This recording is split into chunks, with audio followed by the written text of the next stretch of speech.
Bueno, pues buenas tardes. Ya supieron que vengo de Chihuahua, vengo a presentar un libro con Flor García Rufino, un libro sobre Nery Campobello, pues estoy aquí. Aparte de esto, Paco Ignacio Taibo y Paloma Saiz me invitaron a que participara en esta mesa.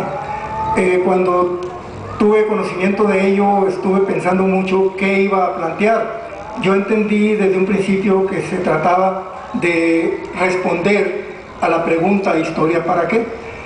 Lo pensé de muchas maneras y finalmente decidí lo siguiente. Partir de mi propia experiencia. ¿Por qué estoy en la historia? ¿Y qué pienso de por qué estoy en la historia? La historia puede servir para muchas cosas, puede servir para divertirse, puede servir para engañar, puede servir para mediatizar, puede servir para manipular a la gente, pero también puede servir para liberar. Y yo conocí la historia a partir del movimiento de 68 como una vía de liberación de este país. Lo voy a decir así rápidamente. Se ha hablado mucho del 68, de todos los elementos que se plantearon, de las demandas, de lo que trajo el movimiento, pero casi nadie se ha detenido a explicar que el 68 también fue un parteaguas en cuanto a la historiografía. Hasta antes del 68 predominaba en todos los ámbitos de este país la historia oficial. Había historiadores serios, historiadores objetivos, pero la historia que se publicaba en los libros de lectura pública, de lectura general, y no se diga lo de las escuelas, tenían una versión de la historia oficialista que no ayudaba para nada a entender dónde vivíamos.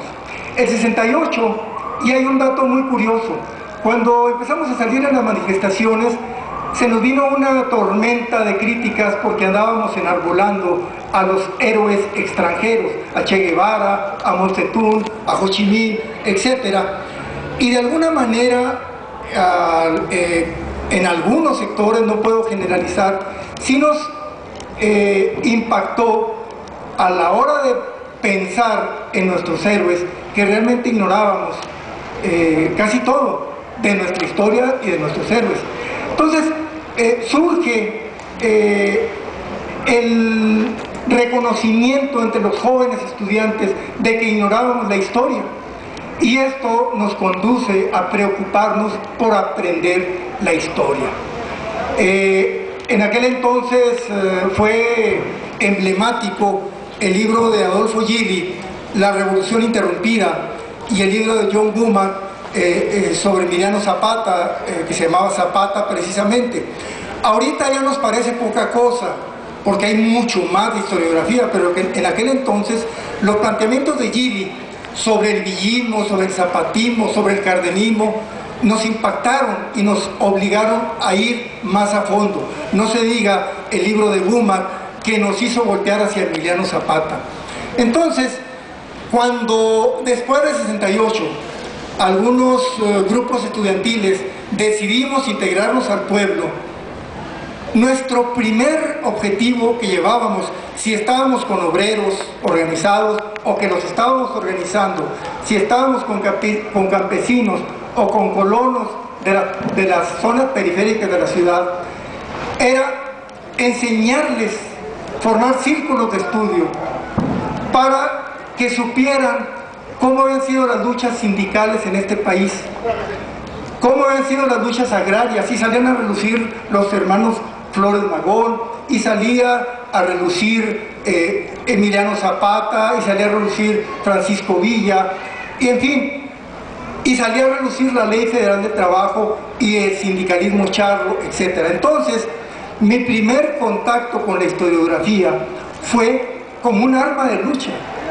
Y les puedo decir, por ejemplo, que en Santa Bárbara, donde había un sindicato de 2.500 mineros en la sección 11, y en otro pueblo, San Francisco del Oro, otro sindicato de 3.000 mineros, empezamos a hacer círculos de estudio en una preparatoria nocturna, y al año siguiente los mineros que estaban participando en los círculos de estudio ya estaban luchando contra el charrismo sindical, y en el caso específico de Santa Bárbara, tomando la dirección sindical.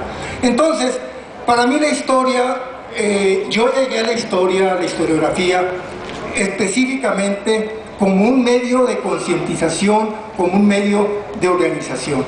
Durante 10 años me toca a mí participar en estos movimientos populares, y a partir de los años 80 me incorporo al sistema de enseñanza a nivel medio superior, y con toda la experiencia esta empiezo a impartir clases de historia sobre la misma línea.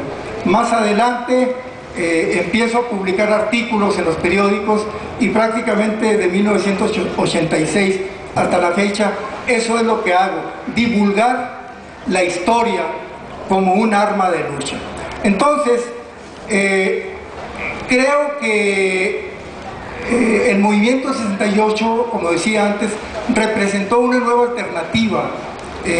Estoy totalmente de acuerdo con lo que dice la doctora Galeana, con lo que dice Telma Pedro, perdón,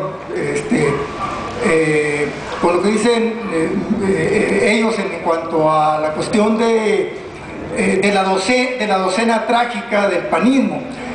Sin embargo, hay una cosa que hay que tomar en cuenta. De 1920 hasta 1968, 1970, 50 años, la historiografía oficial no tuvo contrincante. Dominó absolutamente los medios académicos y los medios culturales.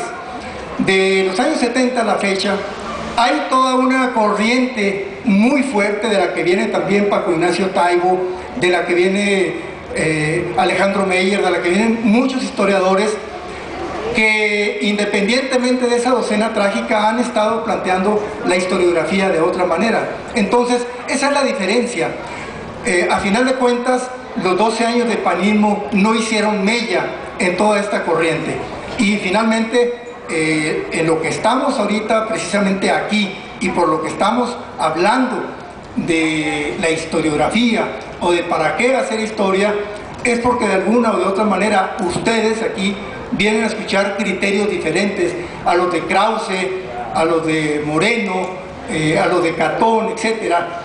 Y quienes estamos aquí, pues de alguna manera tratamos de dar a conocer otra forma de interpretar y de escribir la historia.